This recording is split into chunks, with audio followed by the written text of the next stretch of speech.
Good afternoon. It's a couple of minutes after the hour. I'm Di Rice with the latest in local news on Kcaa 1050 AM. A lot of government policy takes place tomorrow. San Bernardino County supervisors have unanimously adopted a balanced budget for the fiscal year that begins tomorrow, July 1st. The $5.2 billion spending plan includes funding for medical and mental services in county jails and additional funding to support increased social service caseloads. Moreno Valley City Employees Association and Moreno Valley Management Association will get an 8% increase in salary as part of contracts that will reduce their pension benefits by the same amount. The two-year contract gives members their first raises in more than 5 years. And statewide, the paid sick leave law makes significant changes, extending the benefit to a large class of part-time workers who previously could be denied time off for recovery or to receive treatment. And the Inland Empire is seeing steady growth in the Latino population, which now comprises half the region's residents. The region has also reported steady growth in the Asian population and a slight increase in African Americans, but it continues to lose whites. The Latino population between 2013 and 2014 in Riverside and San Bernardino counties increased by more than 47,000 people to nearly 2.2 million, or half of the Inland Empire's population. Inland Empire weather. Tomorrow, once again, sunny, hot, muggy, highs near 100. Overnight lows down near 68 degrees. Right now, it's about 98 degrees here in San Bernardino. That is the latest with local news on Kcaa 1050 AM. KCAA is your CNBC News affiliate. We're the station that gets down to business. The views of the following show are not necessarily the views of broadcast management or its owner, Fred Lundgren. But then again, the views of broadcast management are, different. And now it's time for On The Mark Live with host Mark Westwood. Finally, a show about KCAA. Hot topics, a little locomotion, current events, news, laugh, reviews, and a little irreverence. And you. And now, ladies and gentlemen, 3, 2, 1, Mark.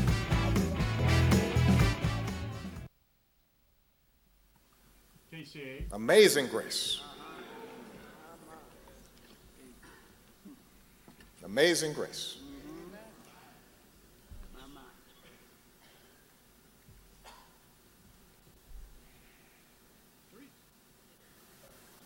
Kcaa. Amazing grace, how sweet the sound that saved a wretch like me. Sing it, Mr. President.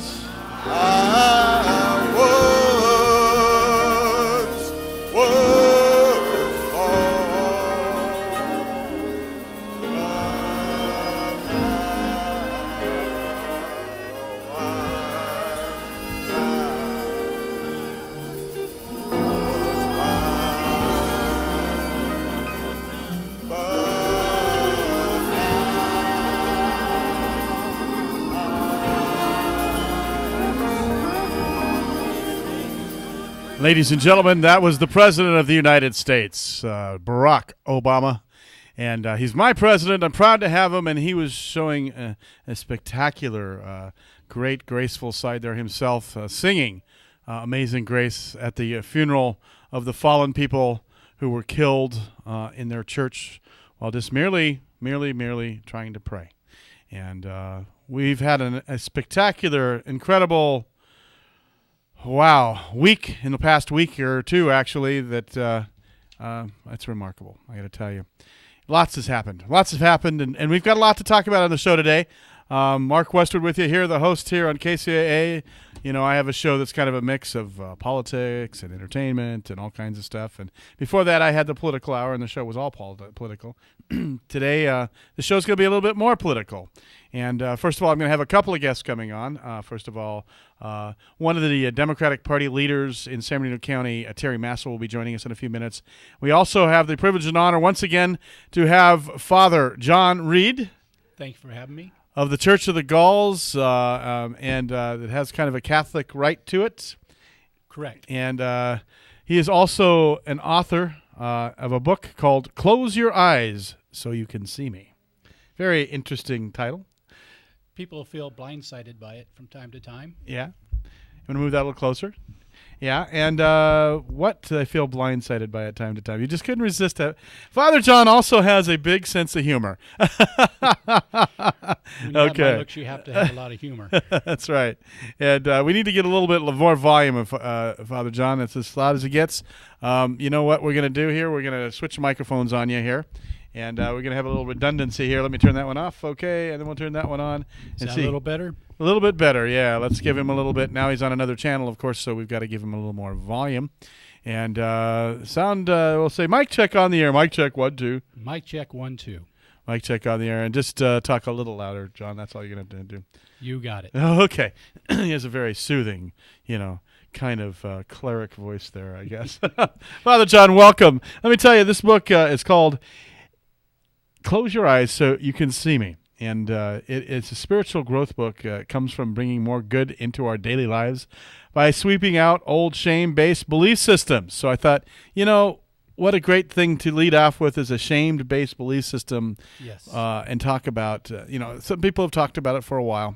The Confederate flag is a symbol for a lot of people of death, of shame. Yes. Of a way of life in America that we don't particularly like to reflect on. Absolutely. And people who do not look at their history accurately are bound to repeat it. Exactly. And so it is a good thing today that we can say that good prevailed. People understand that symbol of Dixie, I guess you have to say, needs to come down. And we need to acknowledge that it needs to come down. Put it in a museum, leave it there. And we raised the rainbow flag for civil rights. Yes. And, I got to tell you, happiness is in the air everywhere. That's a good thing. Everywhere I went this past weekend, by the way, people were smiling. Good things were happening this week. At the end of what I said was a very tumultuous week prior. People seeking good news and turning away from the naysayers. They want good news. They want to be happy. And, you can't be happy if you deny happiness to others. I believe in God. Of course, Father John believes in God. A lot of people in our listening audience believe in God. And I don't think God will allow people to be happy if you seek to deny other people. You can't be happy if you deny happiness to others. Well, one of the things we say in the Orthodox is you can only have as much heaven as you're willing to allow somebody else. There you go. That's very profound. People need to be good to each other. Kindness, compassion, generosity. That's the way we need to look by. We need to finally get away from the dismal 911 conspiracy, small purpose, small economy view of the world that some people seem to have and hold on to, that somehow there were originals here in the United States, that somehow or other they have more rights because of that, because marriage was only between a man and a woman for so long, that was the original form. It should never be changed because somehow it hurts them. Well, that wasn't the original form. If I may take a little license here. Sure. I would love you to do that. Well, first of all, when they say that marriage was originally between one man and one woman, that's not what the Bible said. In fact, marriage was between one man and how many women his family could afford, because marriage had nothing to do with love. It was a business deal. Actually, marriage means merger. Exactly. Right. And, it was a business deal. As a matter of fact, love, the idea of love, never entered marriage until the 13th century with the troubadours. Yeah. I was a mobile DJ, and I'm just going to kind of bring it into perspective from today's kind of perspective. And I've DJed over 500 weddings. Wow. I've been present when there's been ministers and reverends there and people who were called officiants. Right. And, they would be looking through their Bible, some people that weren't as experienced, trying to find those wedding vows. And They're not there. They're not there. It's not in John 3:14. It's not in Leviticus. It's not in anything in the Bible. It's just not there, and that's kind of an interesting thing. It is, and you speak of Leviticus, and when we get into another segment today, particularly with the Supreme Court ruling, I'd like to talk a little bit about the misunderstanding of homosexuality in the Bible. Right, and we can get into that. I think we can also talk about interpretations of the Bible. People say the Bible speaks. Well, where is its vocal cords? It doesn't have vocal cords. It's just your interpretation. And maybe you're picking and choosing or being directed by people who are trying to profit from the dismay and demise of others towards Bible verses that really aren't applicable across the board the way you think they are. Well, true. And a good friend of mine who's an Aramaic scholar, which, by the way, that's the language Jesus spoke, was Aramaic. Yeah, you mean that language they read from right to left? That is correct, which is great for we dyslexics. Right, or people who, like St. Augustine, who never spoke a word to interpret it. Yeah, exactly. Yeah, okay. Well, one of the things about it is Dr. Errico says we have to keep in mind that while the Bible is written for us, it wasn't written to us. And so we have to look to who it's written to and bring that culture alive. Otherwise, we get a lot of misunderstanding. And remember, in Aramaic, each word has up to 6 meanings. Mm-hmm. Yeah, that's why if I Google like John 14:3 or 14:6, which is in my house, there are many rooms for many people. If it were not so, I would have told you so. I would not have told you so. There is like 14 or 15 different versions of just that one Bible passage, which is very simple, non-controversial. I've gone to prepare a place for you, very non-controversial, and yet there's so many different versions, I think there's 119 versions of the Bible read in the United States and published in the United States. That is correct. Mm-hmm. And one of the most popular, the King James Version, has over 10,000 mistakes in translation. I'm not here to throw a rock. The idea is when they were translating that Bible, they were using 3 other texts to try to come up with something in English. There's some words that just don't translate well. And people don't realize there's a lot of humor in the Bible, which I won't go into today, but there's a lot of humor that's missed because we don't know how to read it from the culture it's given in. Yeah. And, I didn't really mean for this to get into too much of a religious discussion because we're going to be talking about law today and the Supreme Court decision, and really from a logical standpoint of view, from the standpoint of the rule of law and civil marriage, not religious marriage. But you can't help kind of get off into that a little bit because that objection is always brought up. And so, I wanted to talk a little bit about that, and we're going to talk some more about that. We have plenty of time today. It's just you and me and maybe Terry here in a minute when Terry calls in. Terry Massel will be calling in.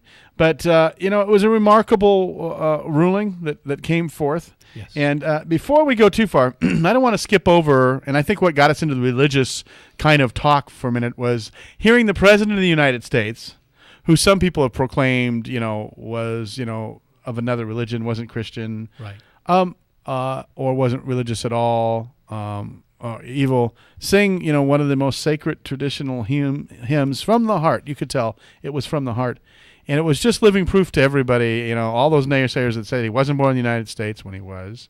Hawaii, hey, folks, Hawaii is part of the United States. Yes. Wow, what a concept. I guess some people in North Carolina or Virginia don't realize that their Hawaiian Islands is part of the United States of America.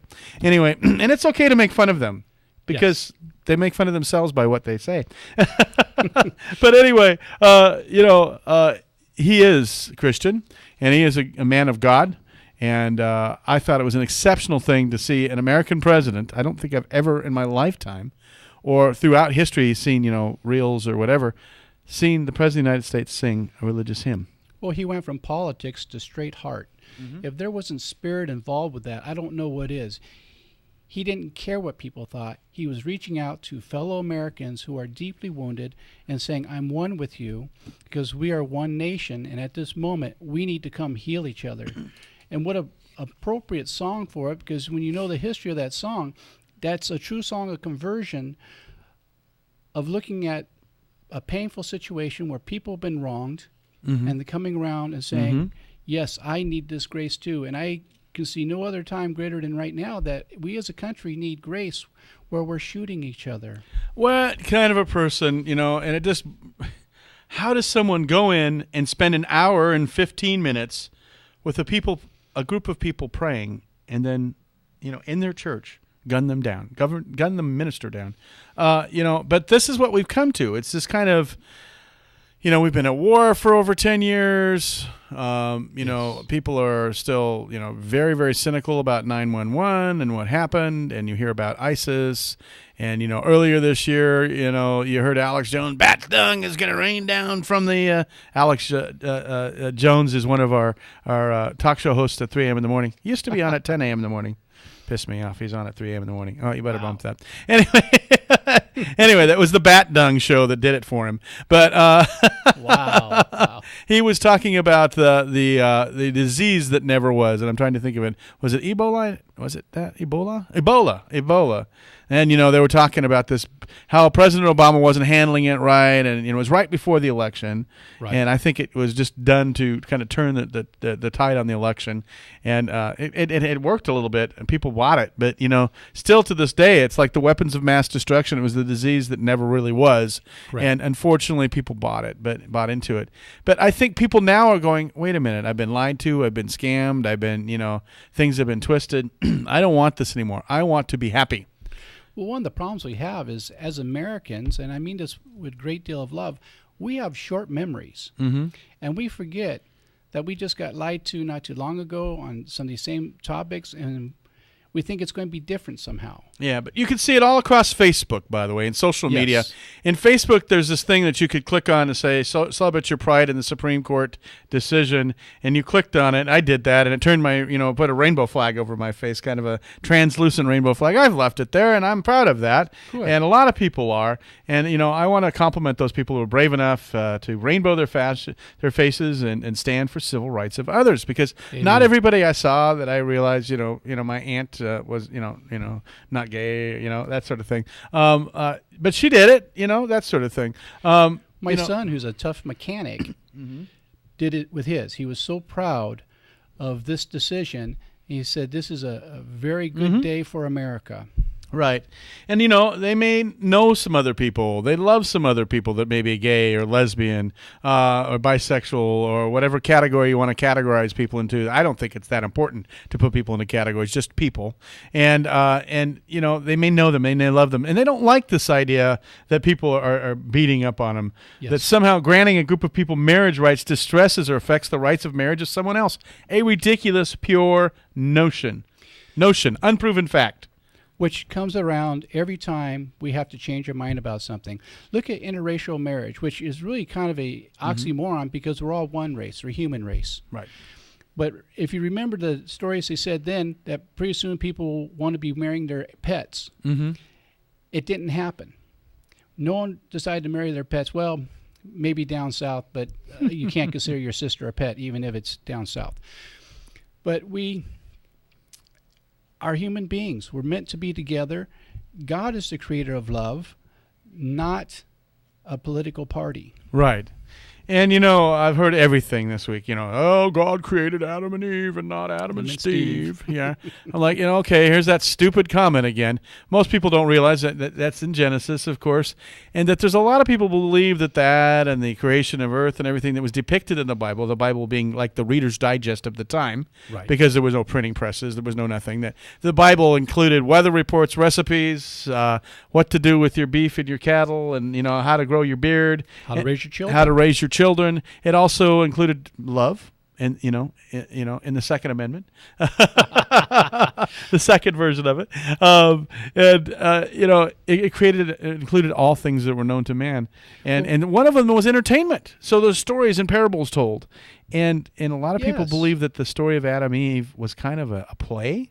Well, it was an allegory. Every culture has a story of creation. Mm-hmm. And what it's talking about is our relationship with God, our sense of conscious separation, and that our whole purpose in life is to go back to conscious unity with God. Yeah. Think about it, taking a rib out of a man and putting, it's just kind of far-fetched. Well, that's where the first commercial of "Give me my baby back, baby back, baby back." Okay, yeah. By the way, did I mention he has a really astute sense of humor? But anyway, most intelligent people realize that there's plenty of happiness for everybody. Everybody wants to be happy.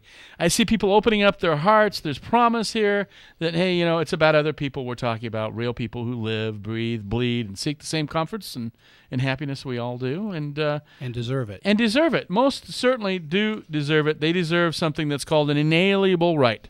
Yes. Inalienable rights are in the Constitution. Yes. It's mentioned in the Constitution. It's a God-given right. Yes. The right for you to breathe, the right for you to exist, life, liberty, justice, and the pursuit of happiness are all in the Constitution. And a lot of people say life, liberty, and the pursuit of happiness, and they forget that word justice. But the word justice, so the courts are in there. Well, without justice, there is no love. Right. Without justice, there is no love. And, it kind of amazed me. We have, I hate to go political here, but 12 Republican candidates. Yes. 12 Republican candidates. Where's the party discipline in that party now? It's just kind of Republicans run amok. But anyway, one of them, Bobby Jindal, who I thought would probably be maybe one of the better of the offerings there, he's governor, came out with, let's just get rid of the courts. Right. Because he was so unhappy about this marriage between one man and one woman, darn it. Well, how ridiculous it is to get rid of a branch of the government. It's in our Constitution. It's part of the Constitution. It's a cog in the wheel. You can't just get rid of one and have the other two balance each other. Can you imagine running a government without the courts? Well, think of the genius it took, the insight it took for our founding fathers to say that we have to have three separate sources of power so that nobody can take over the United States. And what they're saying is, as long as it's my way, how I see it, I'm happy with the three branches of government. When I don't get my way, let's get rid of the one that's not going to play. That's called a dysfunctional family. And then we got Ted Cruz, who I think looks like Grandpa Munster off the Munsters. Ted Cruz. Ted Cruz says, ignore the Supreme Court. Oh, right. Let's just have a lawless land. Right. The highest court in the nation. Well, if we're going to do that, let's follow his words all the way and get rid of all the guns. Oh, there you go. Well, I don't think they'll go for that. They don't think. They're just knee-jerk reactions. Actually, they're attention whores, and I can use the word whore. They're whores for attention because they're trying to be president. So they're saying ridiculous things. They're pandering to a certain audience they perceive as, being what they want, and it's going to backfire on them. I think most logical people are going, and people who have cousins and uncles and nephews and nieces and, fathers and, whatever that happen to be gay or lesbian or bisexual or whatever, they're kind of getting pissed off about it too. Not just the gays and lesbians, right? But people, everybody knows somebody they love that's a gay person or a lesbian person or whatever, like I said, category we seem to want to put them into binders like they used to put women in binders. They said that, back in the last presidential race. Guys. Okay, and then the last one I'll talk about is Rick Perry, who's vowing, like taking a sacred vow, raising his right hand, to enable discrimination against gays. I heard about that, and it just made me sick. Yeah, and not just like we're not going to follow the law or we're going to do what we want. No, we're going to make it sure that, let's just go one step. ISIS is over in the Middle East, You can see YouTube videos of it, folks. It's just horrible. It's horrendous. Yes. They're, taping gay people or people they just perceive to be gay, by the way. By the way, if you're a man and you might have a little feminine quality, but you got 6 children and you're married to a woman for the last 25 years, you got something to worry about. If they perceive you're gay, they are going to, tie you in a chair and throw you off a 9-story building because that's what they've been doing over there in the Middle East. Yes, and we always claim to be so much better than Russia, and look how Russia has been handling it, and we've been all up in arms about it's wrong for them to discriminate against gays, and yet now that our feet are to the fire, look at us backpedal from that. Mm-hmm. You can't have it both ways. Right.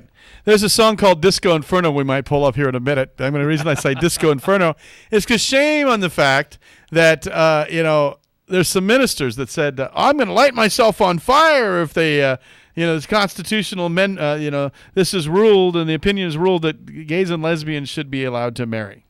Isn't that something else? And you know what? I'm just going to segue into it if you don't mind. Yeah. That all this uproar about homosexuality is really misunderstood in the Bible. You mentioned Leviticus.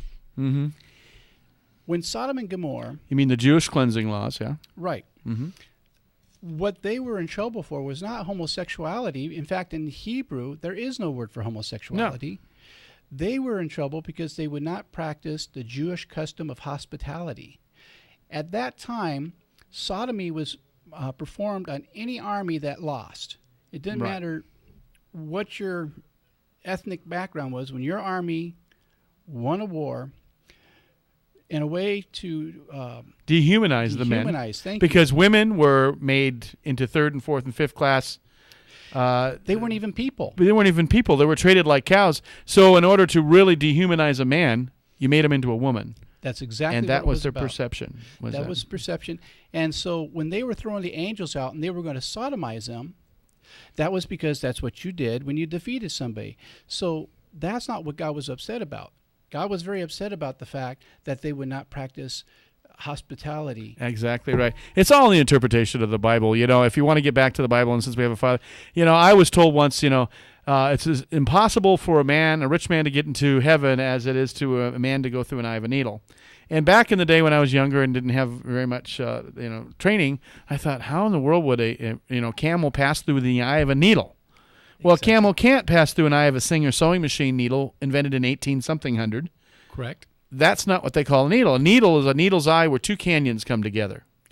That's one interpretation. There's also the other one that in Aramaic, the same word for camel is the same word for rope.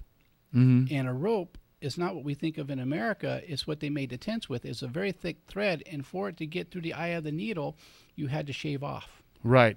So both are correct. Right, and it just determines what Bible verses you pick and choose. 1 Samuel chapter 18, Jonathan and David, and Jonathan proclaiming his love for David like that of a woman, laying down his mantle and his sword and disrobing himself in front of him and prostrating himself in front of him. Yes. There's all kinds of things in the Bible that you could really interpret one way or the other, but that's not what the Bible was about. No, and a lot of it's about us coming back to God, and I think we're going to have to take this up after the break. Mm-hmm.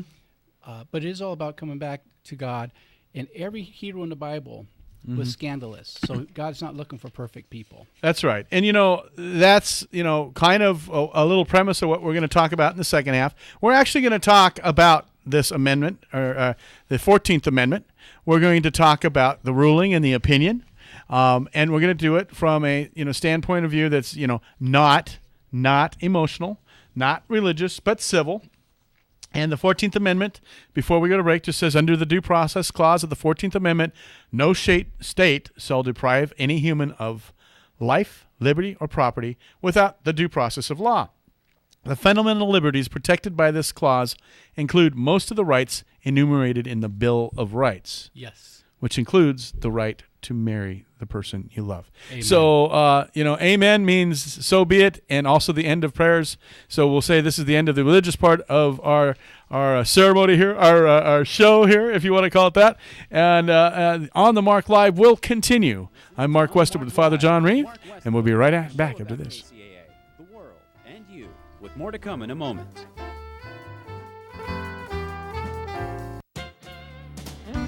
If you think the Koch club of plutocratic billionaires couldn't get any more self-centered and whiny, meet Doug and Holly Deason of Dallas.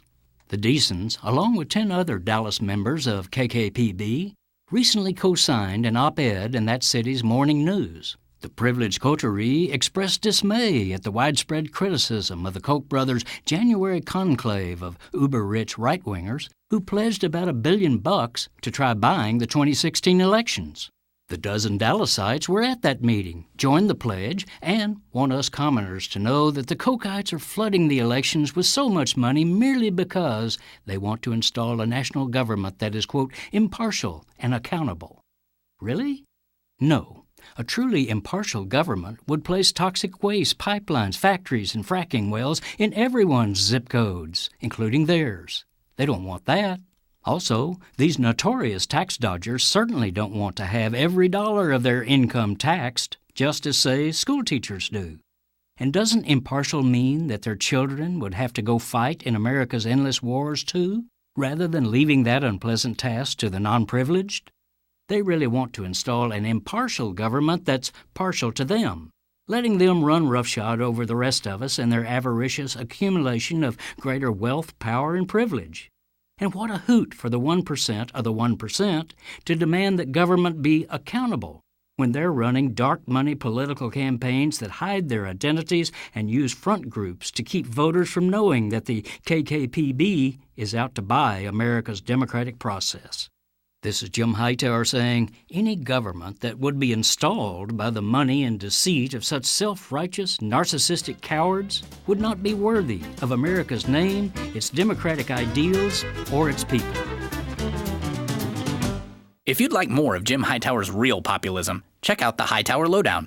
Jim's monthly newsletter gives you the real lowdown on which corporations, by name, are doing what to the middle class, our environment, and our democracy.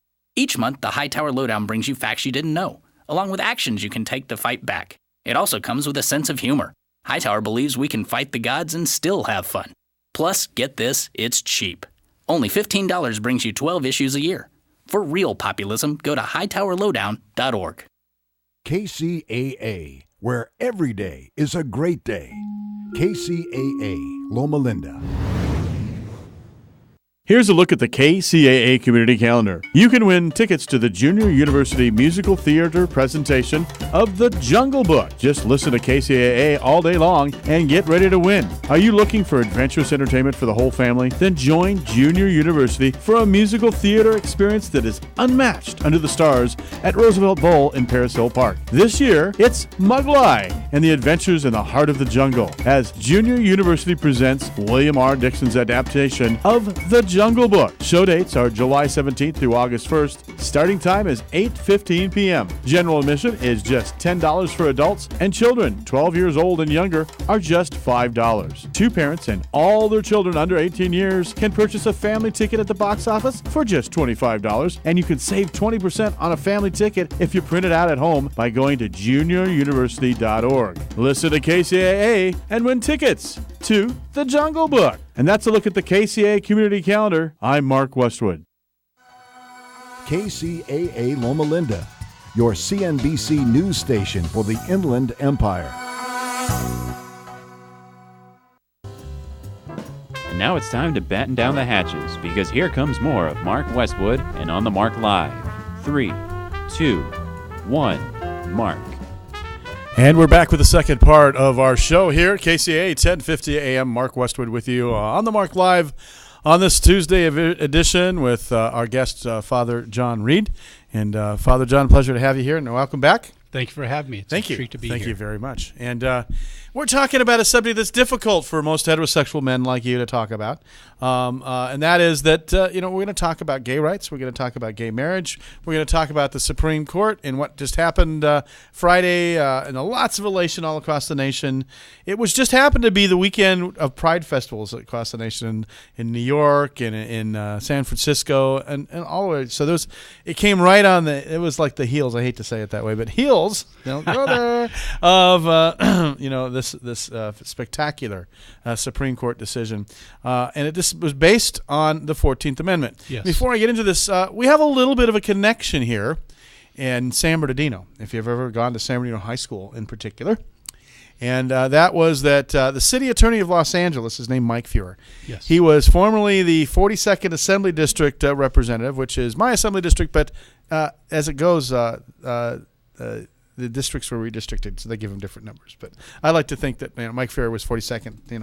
I'm from the 42nd, but I got a Republican represent me. Anyway, it's okay. You can say that loudly. Yeah, but Mike Feuer, I met him in Sacramento. A spectacular guy. He was born and raised to a Jewish family in San Bernardino, California, and he, along with the mayor of Los Angeles, submitted an amicus and was accepted by the United States Supreme Court on the very Supreme Court ruling we're talking about today. Wow. Yeah, and an amicus is a legal opinion that states why they think it is and gives evidence and reasons why, yes. And is an advisement, so to speak, to the Supreme Court of the United States. The justices of the Supreme Court read these amiciuses or misci, and they take them into consideration about their opinions.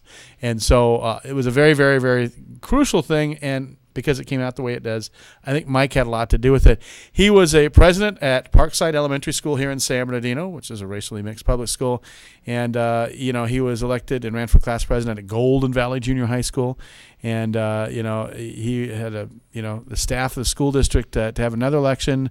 Fewer won he graduated in 1976 from San Bernardino High School, where the same year my sister graduated. She knew him, and I met him back then there in the days. And he was class valedictorian of the class of 1976 of Cardinal City San Bernardino High School. Wait, who's older, you or your sister? My sister's older. Oh, okay. Yeah, a lot older. Just old woman. Anyway, in high school, he played basketball and was a fan of the California Angels. Congratulations, Mike Fuhrer, on helping with that. It was remarkable. He talked about the Amiscus, and Mike is a person who supports gays and lesbians. Good. But that doesn't mean he's gay. No. But he said it came out about having 2 gay brothers. And that's an example of somebody who knows and loves somebody who are, and very much so supports people. So what we're talking about is upholding the 14th Amendment, which I will review once again for people. This is how the Supreme Court made their decision to allow people of mixed races and same genders and everybody else to marry, because that's what it's all about. Yes. Mixed marriages, as one priest called it, mixed marriages when it's a man and a woman instead of same gender. Anyway, but under the 14th Amendment, I'll review it again. I said it before the break. Under due process clause of the 14th Amendment, no state shall deprive any person of life, liberty, or property without the due process of law. And these fundamental liberties are protected in the clause that includes most of the rights in the Bill of Rights. So that's where it starts. And we're going to talk about this now and how this came about. It was a case, Obergefell versus Hodges. Yes. And it's always about a case in front of the Supreme Court. It's not like the Supreme Court gets together, kind of like Ron Siegel earlier today said in the air, they're just policy making. No, they don't. There is a case. They apply the rule of law to that case. Yes. They apply how the Constitution relates to that case and the Bill of Rights and the rights of the individual citizen. So they shall not be sequestered or oppressed by a law. And if that law is made, it's deemed unconstitutional. Yes. And, of course, across the nation, there were certain people in certain regions that, just were not comfortable with, for whatever reason, they thought that this notion that somehow or other letting 2 people of the same gender marry would, make their marriage go away. Isn't that ridiculous? One of the problems we have in America is I think people miss taking their civics class. There's a reason why we have 3 different branches of government. Mm-hmm. So it keeps everything in check and balance, and so that when someone is running for office, they can't make these statements and turn it into a law. It has to go before the right people. And how would you like it somebody hold an election about your rights? Oh, let's vote on your rights, whether you can have your rights or not. Let's vote on your happiness, whether you'll be able to protect your husband or your wife or whatever you so deem through marriage. In California, there's some 1,300 laws that use the word marriage that you'd have to change to be able to make it partners. That's impossible. They've evolved over years and years and years. But this is what happened in this case, and I want to get this out. In the Obergefell versus Hodges, there were 14 same-sex couples, and they had different cases. And there was some 7 different district courts that took up these cases and ruled in favor of them. Correct. And then a district court that included Tennessee, Kentucky, West Virginia, all these states down in the South IA, they consolidated all these cases and reversed every last one of them. Yes. How is that justice? It is not justice. And that's how it landed right smack dab, thank you very much, in front of the United States Supreme Court. It was the best thing that could have happened because there was no any this one will do it and this one won't and this one will do it. Nope, it's across the nation, across the land. But the 6th court down south consolidated it and reversed it. And, well, guess what? They lost it all again anyway. It took a while. It took about $5 million, but hey, costly. I think it speaks a lot that this was such an important subject and matter that the one person they didn't think would cross over, being Kennedy, crossed over and said, no, this needs to happen. These people have rights. And funny you should bring Justice Kennedy up, because the one person they thought wouldn't and would stick with Scalia, who's proven himself to be kind of a nutcase and insulted us. By the way, Justice Scalia says you and I aren't real Westerners here in California. Really? California IA, we ain't real Westerners like the rest of the nation. And he was policymaking rather than looking at the rule of law and saying, these laws inhibit happiness for people and the right to be able to protect their sons, their daughters. If you've got cancer and you're in the hospital and you want your partner or your mate to visit you, and somebody in the hospital says you're not his wife or you're not his husband or her husband or vice versa, then they could say that. Under the old laws, they could say that. And you wouldn't be able to hold your person that you love's hand as they died. As a hospice chaplain, I served in hospice for a number of years. I got to see this close enough front, and it was heartbreaking. You see two people who are in love, Mm-hmm. and the person who should be able to make the decision for the person that they've lived with all this time Mm-hmm. is denied that, and somebody else jumps in and makes a decision that goes against the wishes of the person dying. Mm-hmm. Now, we try to combat that with the durable power of attorney, but that only goes so far. And, then it comes to people having to go through extraordinary extra steps to protect themselves. Yes. To make sure that their spouses get, or their plus twos or whatever you want to call it, plus ones, I should say. Get carried away there. 2 and 2, 1 and 1 makes 2. And it's not about pets or anything else, by the way. It's about humans and, two people who decide to bond themselves in holy matrimony or matrimony. Because there are some 36 churches I know of just in the state of California that perform same-gender marriages. That's right. And all across the nation there's churches. Well, but, before we get off on that, okay, because I want to interrupt, because I want to read, because you mentioned Justice Kennedy. Yes. The one person they thought would stick with them wrote the opinion in favor of it. Wrote the opinion and read it. And it was so touching that I want to read it to you so that everybody that's listening to the sound of these radio waves can hear without all the subjugation, without all. This is just it in a nutshell. Marriage is fundamental under the Constitution and should be applied with equal force to same-sex couples. A first premise of the court's relevant precedents is that the right to personal choice regarding marriage is inherent in the concept of individual autonomy. Individual autonomy. This abiding connection between marriage and liberty is why Loving invalidated interracial marriages bans under due process clause and then had to be reinstated. Loving not being a term, but Loving is a case, and you can see that it gives the.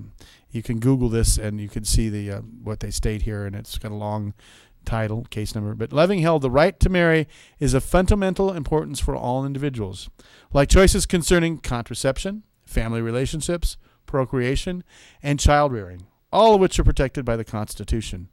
Decisions concerning marriage are among the most intimate that an individual can make. It's the opinion of the court to recognize a right of privacy with respect to other matters of family life, and not with respect to the decision to enter the relationship that is the foundation of the family in our society. And it goes on, quite at length to give, quotations of different cases and things like that. But choices about marriage shape an individual's destiny. As the Supreme Judicial Court of Massachusetts explained, because it fulfills yearnings for security, safe haven, and a connection that expresses our commonality and common humanity, civil marriage is an esteemed institution, and the decision whether and whom to marry is among life's momentous acts of self-definition. The nature of marriage is that, through its enduring bond, two persons together can find other freedoms, such as expression, intimacy, and spirituality. This is true for all persons, whatever their sexual orientation. There is dignity in the bond between two men or two women who seek to marry, and in their autonomy to make such profound choices. The freedom to marry or not marry a person of another race resides the same way with the individual and cannot be infringed upon by the state. A second principle in the court's jurisprudence is that the right to marry is fundamental because it supports a two-person union, unlike any other in its importance to the committed individuals, and this was the central point. And marriage is a coming together for better or for worse, hopefully enduring, and an intimate to the degree of being sacred. It is an association that promotes a way of life, not causes a way of life. It causes harmony in living, not political faiths or bilateral loyalty, not commercial or social, but it is the opinion of the court that marriage between two people is fundamental no matter what their gender or orientation. Yes. That's it in a nutshell, ladies and gentlemen. There's 103 pages you can go and read about it. But generally, it was a good day for people. And I think a lot of people who are, logical, who are sane, who are caring, and who are loving, rainbowed their faces on Facebook. Yes, they did. Or stood in solidarity, saying, "I'll stand with you." Like the people who rode the back of the bus with Rosa Parks. Yes. Or accompanied the little child into the courthouse. One of the problems that we're having, and it's a legal problem, when you take out a 501c3 religious, you are not allowed to make political speech. You cannot say, "I endorse this candidate, I endorse this law," and keep your 501c3, what's called your nonprofit status. Yet, Prop 8 here in California was paid for by the Latter-day Saint Church. And all the propaganda, this is one time that, with all the animosity between the Roman Church and the Mormon Church, they got together on this. And yet they're saying, but don't take away our 501c3. You can't have it both ways. Well, a little bit of an argument there against a little bit of that. I think that the Mormons in the state of California were as much a victim, and they didn't realize it, as anybody. Because these people were called together, put on conference calls, and told, "You will donate." Yes. And lots of money. And I remember a friend of mine who his father was a city councilman in the city of Highland, was a Mormon bishop. Yes. And he got the call and had to come to the conference call, and it says, "You will pledge $5,000 to this cause. And That's you will right. tithe that $5,000 because you're a bishop." And that hurt the family. Yes. And it particularly hurt the family because that Mormon bishop had not one but two gay sons. Not one but two gay sons. Yes. And so that was a difficult thing. And it caused great strife in the family because one of the sons kind of understood and one of the sons kind of said, "No, I won't talk to you, Dad, if you do it." That's right. And I don't know whether they've repaired that or not. I hope they have, all of them good people. But the thing is that this is what's wrong with the California proposition system, by the way, because it was people from outside the state. They spent $70 million. Yes. $70 million on that to pass that, which is in thin air now, gone, poof, makes no difference, matters not, mock sneaks, and made a lot of people angry. We made to spend a lot of money. And the real victors in the whole thing weren't the voters, weren't the people who were trying to protect marriage. Protect marriage from what? I don't know. Yes. But the real victims of this were Californians. And the real winners were people who were the political strategists and the people making the campaign signs and the people that got the $70 million. Some TV stations, some radio stations got a lot of money. A lot of media. Newspapers got a lot of money. But you know what? People didn't get a lot of happiness out of that. No. And that's what we're talking about. In the end, that's how we're going to probably wrap up this show. A lot of happiness is what we're talking about and how you find that happiness and not seeking to destroy the happiness of others. So we'll talk about that more after this break. KCAA 1050 AM. Mark Westwood will be right back. You've been listening to On the Mark Live with Mark Westwood, a show about KCAA, the world, and you, with more to come in a moment.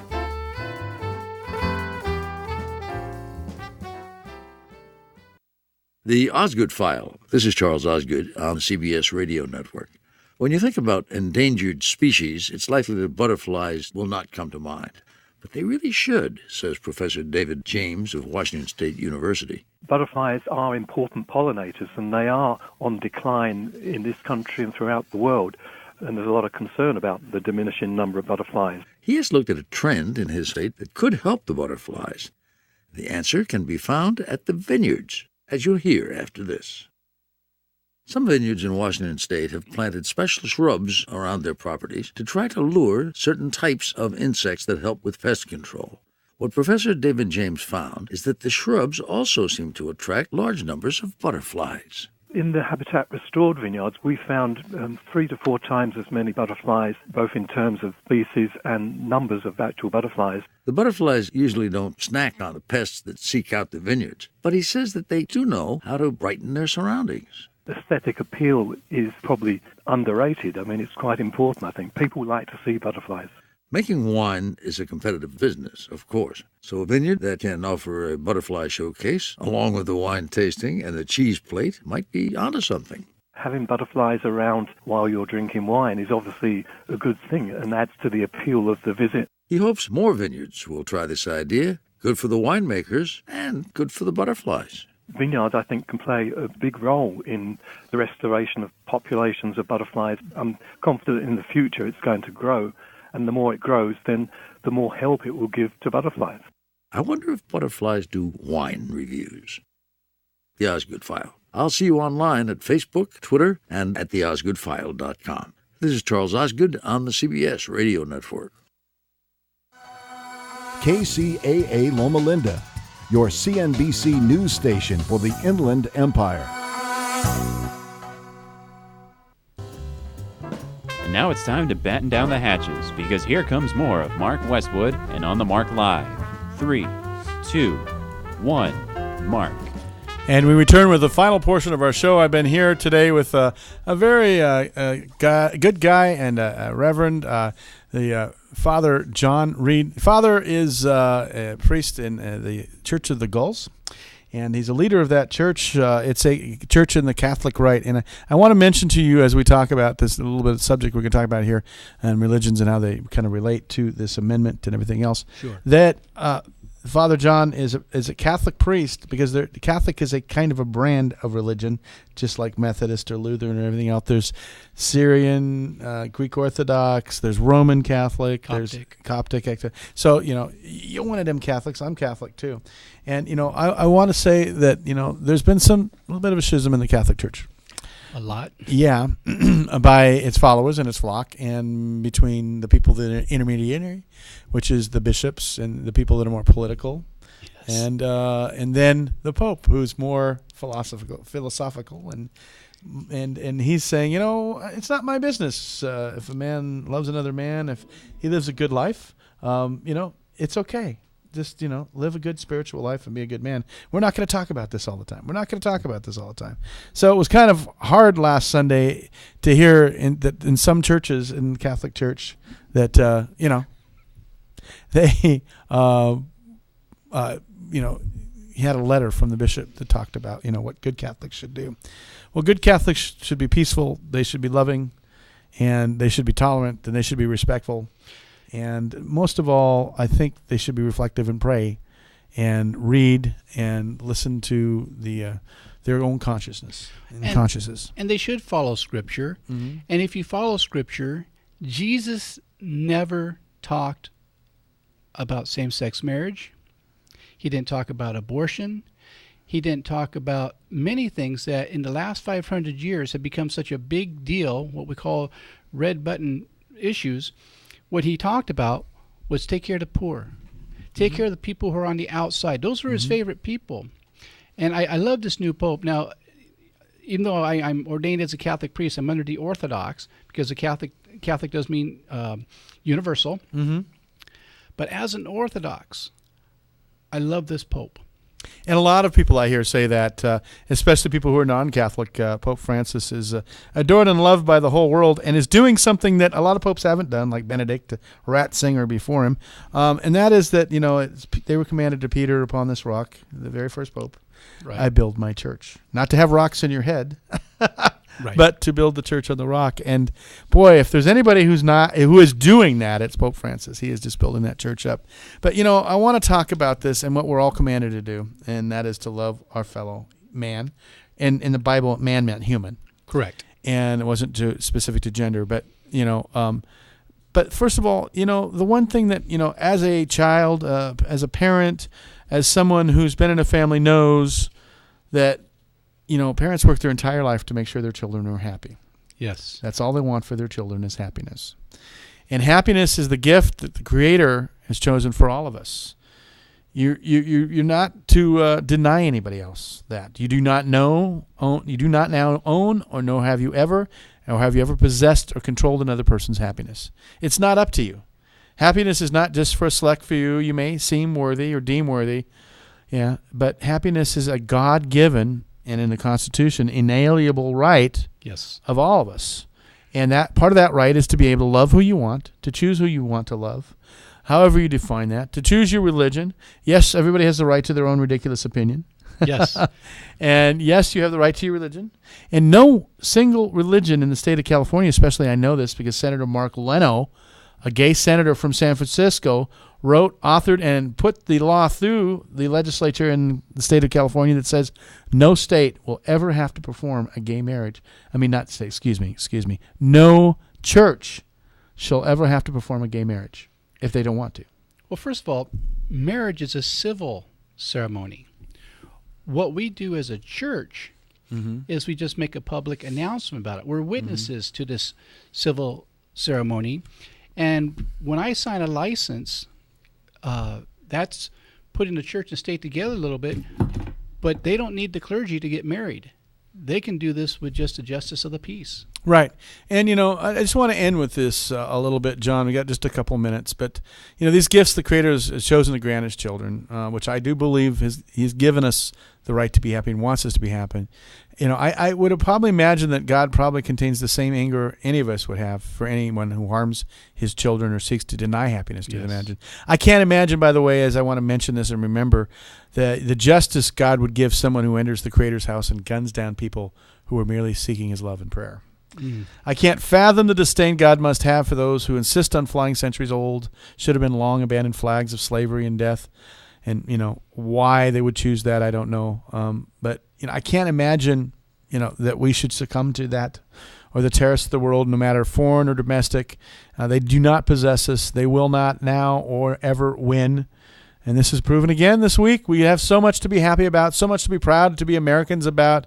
And my faith was really restored in the system because this, above all else, is true and proves itself over and over, that the strengths and the truths, that kindness, compassion, and generosity of us all, of the God you believe in, the Creator you believe in, must be the prevailing agenda of those who are truly faithful and believe in God.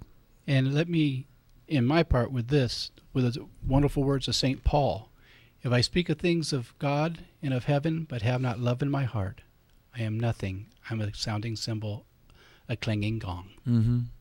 So no matter what others wail about, no harm has been done by the awesome Supreme Court decision that merely grants civil marriages, not religious, but civil marriages and the rights to everyone.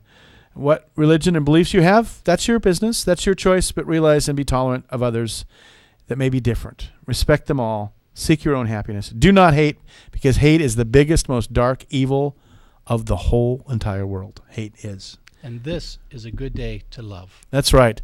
And it's a good time to love. And, spread that around. Give somebody a hug. Reflect on who you might be hurting if you have some awful words to say about something and holding on to something that you think is a tradition, because it really simply is not. The tradition in the United States of America is to enable people to live, love, be happiness, life, liberty, justice, and the pursuit of happiness. I think that's good words to wrap it up with. Thank you for having me today. Thank you, Father John Reed.